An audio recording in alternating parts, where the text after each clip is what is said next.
Vanakkam, Namaskar, and hello to all the viewers and listeners of this edition of Fixed Income Markets with Sundaram Mutual Fund. As expected by us and the markets, Monetary Policy Committee held the repo rate at 6.5% unanimously and the stance at withdrawal of accommodation with 5-1 majority. The surprise was on the intention to conduct announced open market sale operations in gilt securities held by RBI in its books to suck out excess liquidity. This immediately caused the yields to harden by 20 to 30 basis points. The 10-year benchmark for most part of October traded between 7.30 to 7.36%. RBI raised its inflation forecast for Q1 FY25 by 10 basis points while maintaining the inflation forecast for FY24. GDP forecast also remained unchanged at 6.5%. On the domestic economy front, the high frequency indicators remain robust, with month of October GST collection being the second highest, clocking INR 1.72 trillion.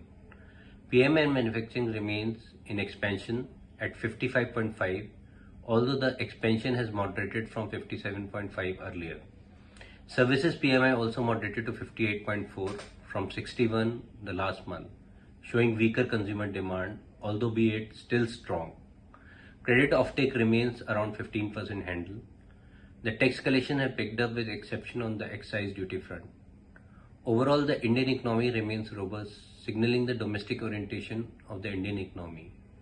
Government spending has been on the target on capex in H1, while it's trailing on revenue expenditure from the budgeted numbers. We believe that the higher rates and tighter liquidity conditions are still feeding into the economy, as we see a lagged expression of the same in the growth numbers. Some of that is visible in the sequential moderation of the PMI numbers.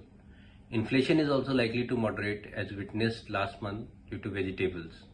Barring onions, both tomato and potatoes are in deflation year-on-year terms.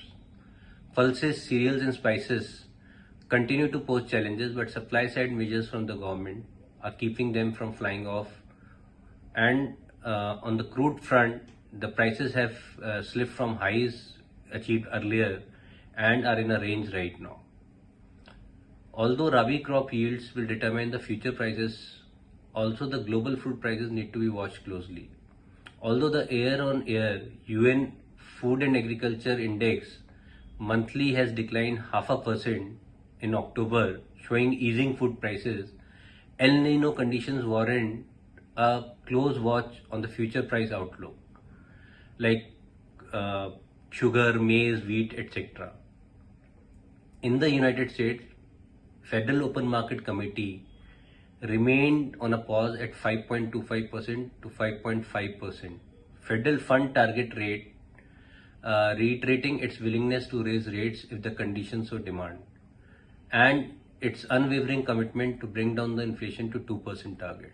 The committee has indicated that current financial conditions, probably alluding to the higher rates for retail borrowers and thus the affordability, are weighing on the economy. Wordings from the last meeting have changed from tightening credit standards to financial conditions, maybe referring about the cause to the effect. Market has read it as a pivot, long awaited, and the US 10-year yields have moved down from 5% to 4.65% handle. We are baffled that FMC does not mention about the government cutting on their expenditure, which is the real cause of elevated yields, as the higher spends are resulting in crowding out and thus longer tails. In Japan, after the pushback from the markets on easy monetary policy in light of higher inflation and consequently higher wage revisions, the yield curve control at lower levels has caused the yen to depreciate over 150 a dollar. So in its policy decision, Bank of Japan decided to lift the reference rate of YCC, that is the yield curve control, to 1%. However, the market believes that BOJ, Bank of Japan, will have a tough time exiting the ultra-loose policy on account of high debt to GDP ratio and push the yen over 151, and 10-year Japanese government bond trended towards the 1% mark. In a nutshell, we believe that easy money days are behind us and funding currency rates are on the rise, which will make the availability of capital difficult for the deficit countries. Based on this, in a continuation of our earlier stance, we still recommend active and mid-duration bucket as a preferred route of investment on account of better price discovery due to liquidity, which results in a better capture of the interest rate moves. Products which we have in our basket are Sundaram Short-Term Fund, Sundaram Corporate Bond Fund, and Sundaram Banking PSU Fund. Keeping this in mind, we recommend investors to take positions in mid-duration buckets if they have 12 months to 18-month horizon, and investors with conservative risk appetites match their investment horizon with duration of the product or take position in conservative products like liquid or overnight. This could also be a good time to add duration in the long bucket if you are an astute investor. Right now at Sundaram, we do not have an ultra long duration product. Thanks for joining us in this episode and wishing you in advance a very happy Diwali. Looking forward to see you the next month. Mutual fund investments are subject to market risks. Read all scheme-related documents carefully.